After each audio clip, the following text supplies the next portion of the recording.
Cuando el río sueña, tinta lleva. Cuando el río sueña, tinta lleva. Hola, ¿cómo te va hoy? Sería maravilloso tener la llave de las puertas que nos abran a las oportunidades, metas y sitios a donde queremos llegar. A veces, un sí es una puerta abierta. Hay personas que con las llaves de sus palabras nos abren el corazón y su compañía nos abraza. Hay quienes nos han salvado la vida sin darse cuenta. Soy María Mendoza, diseñadora, escritora y tallerista, y les doy la bienvenida a este Río que Sueña, un podcast onírico y literario para darle tregua a la vigilia y soñar despiertos durante un ratito. Deseo que mi voz te acompañe y que te lleve de paseo hacia tus recuerdos, sueños y portales. Una llave es un símbolo de seguridad, privacidad y secreto, pero también representa abrir, entrar, avanzar, posibilidades, tener al alcance de tu mano nuevas opciones para ti. Cuando he soñado con llaves son muy pesadas o no estoy segura de qué es lo que abren. En el libro infantil publicado en el 2018, Las llaves de los sueños, escrito por Ana Mellán e ilustrado por Silvina Eduardo, la niña recibe 5 llaves unidas por un listón azul. Cada llave tiene una forma distinta, con nube, corazón, flor, sol. Son una especie de amuleto y guía para soñar, para que los niños no tengan miedo de dormirse a causa de las pesadillas. Lock and Key, La cerradura y la llave, es una serie que se estrenó en el 2020. Está basada en los cómics de Joe Hill y Gabriel Rodríguez. En la trama de aventuras y fantasía, 3 hermanos y su madre se mudan a una enorme casa antigua que heredaron. Y poco a poco, ahí van encontrando llaves ocultas que, al probar cuáles son las cajas, puertas o los armarios que abren, descubren que las llaves son mágicas y que hay un misterio oculto, un extraño portal. Hay una llave que abre una alacena que restaura y vuelve a su estado anterior los objetos rotos o destrozados que se coloquen adentro. La llave fantasma permite abrir una puerta que, al traspasarla, deja el cuerpo en estado de sueño temporal para que el espíritu salga y vuele a donde quiera ir sin ser visto. La llave de la memoria le permite a una persona entrar a la mente y a la memoria de otra y buscar lo que esté oculto en el inconsciente. La llave maestra abre cualquier puerta y puede ser utilizada para viajar de una casa a otra o de un país a otro. A través de la puerta de la llave de plata es un cuento escrito por H.P. Lovecraft y E. Hoffman Price. En la historia se cree que un místico matemático de Nueva Orleans, Randolph Carter, de 54 años, quien fue reportado como desaparecido hace 4 años, quizá haya conseguido pasar por un portal hacia una dimensión que ya había visitado en sus sueños, donde el pasado, el presente y el futuro suceden al mismo tiempo, como en la película de Tenet, dirigida por Christopher Nolan. Lo logra gracias a un extraño pergamino hallado en un cofre y a una misteriosa llave de plata con grabados que perteneció a sus ancestros, quienes tenían conocimientos de brujería. Les comparto un fragmento de la historia. Él solo sabía que deseaba cruzar la barrera que le separaba de las regiones ilimitadas de sus sueños, de los abismos donde todas las dimensiones se disuelven en lo absoluto. Resulta difícil explicar con palabras lo que sucedió entonces. Fue una sucesión de paradojas, de contradicciones, de anomalías que no tienen cabida en la vida vigil, pero que llenan nuestros sueños más fantásticos, donde se aceptan como cosa corriente. hasta que regresamos a nuestro mundo objetivo, estrecho, rígido, encorsetado por los principios de una lógica tridimensional. Al proseguir su relato, el hindú tuvo que evitar muchos escollos para no dar la impresión de delirios triviales y pueriles. En vez de transmitir la experiencia de un hombre trasladado a su niñez a través de los años. El señor Aspinwall, disgustado, dio un bufido y dejó prácticamente de escuchar. El ritual de la llave de plata, tal como lo había llevado a cabo Radolf Carter en aquella cueva tenebrosa y oculta en el interior de otra cueva, tuvo un resultado inmediato desde el primer movimiento, desde la primera sílaba que había pronunciado, sintió el aura de una extraña y pavorosa mutación. Su percepción del espacio y del tiempo experimentaron un trastorno profundísimo. Perdió las nociones que conocemos nosotros como el movimiento y la duración. Imperceptiblemente, conceptos tales como el de la edad o la localización espacial dejaron de tener significado. El día anterior, Radolf Carter había saltado milagrosamente un abismo de años. Ahora no había ya diferencia alguna entre niño y hombre.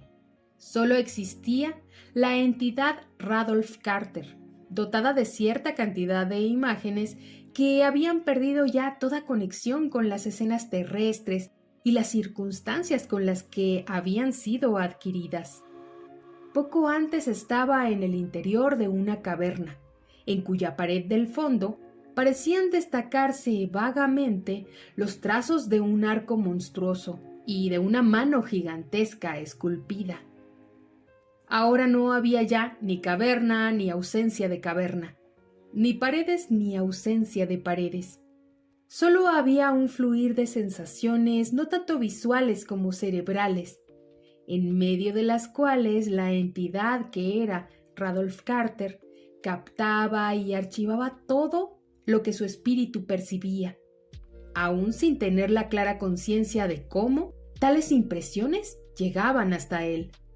Cuando hubo concluido el ritual, Carter se dio cuenta de que no se hallaba en ninguna región descrita por los geógrafos de la Tierra, ni en época alguna cuya fecha pudieran determinar los historiadores. Sin embargo, lo que estaba sucediendo le era en cierta forma familiar. En los misteriosos fragmentos pnóticos figuraban alusiones a procesos análogos, y una vez descifrados los símbolos grabados en la llave de plata, todo un capítulo del Necronomicon, obra del árabe loco Abdul al-Hazred, había adquirido el significado. Acababa de abrir una puerta. No se trataba de la última puerta, desde luego, sino de la que daba acceso, desde el tiempo terrenal, a aquella extensión de la Tierra situada fuera del tiempo, en la que a su vez se hallaba la última puerta. Esta comunica con los pavorosos misterios del vacío final que se extiende más allá de todos los mundos, de todos los universos y de toda la materia. Ante ella habría un guía verdaderamente terrible, un guía que había morado en la Tierra hace millones de años, cuando la existencia del hombre ni siquiera podía imaginarse, cuando formas ya olvidadas pululaban por el planeta cubierto todavía de vapores, construyendo extrañas ciudades entre cuyas ruinas retozaron más tarde los primeros mamíferos. Carter recordaba la manera vaga con que el abominable Necronomicon describía a este guía. Y hay quienes no se han atrevido a asomarse al otro lado del velo y a aceptarle a él como guía, había escrito el árabe loco. Mas habrían dado muestras de mayor prudencia no aceptando trato alguno con él, porque está en el libro de Thoth. Cuán terrible es el precio de una simple mirada, y aquellos que entraren no podrán volver jamás, porque en los espacios infinitos que trascienden nuestro mundo existen formas tenebrosas que atrapan y envuelven. La entidad que fluctúa en la noche y la malignidad capaz de desafiar al signo arquetípico, y la horda que vigila el portal secreto de cada tumba y medra con lo que se forma en los moradores de ésta. Todos los horrores son inferiores al del que guarda el umbral, al de ese que guiará al temerario más allá de todos los mundos, hasta el abismo de los devoradores innominados. Porque él es Umr-Ar-Tawil, el más antiguo, nombre que el escriba traduce como el de la vida prolongada. En medio del caos, sus recuerdos y su imaginación presentaron ante él confusas imágenes de perfiles inciertos, pero Carter sabía que no tenían consistencia, puesto que solo eran proyecciones de su propia mente.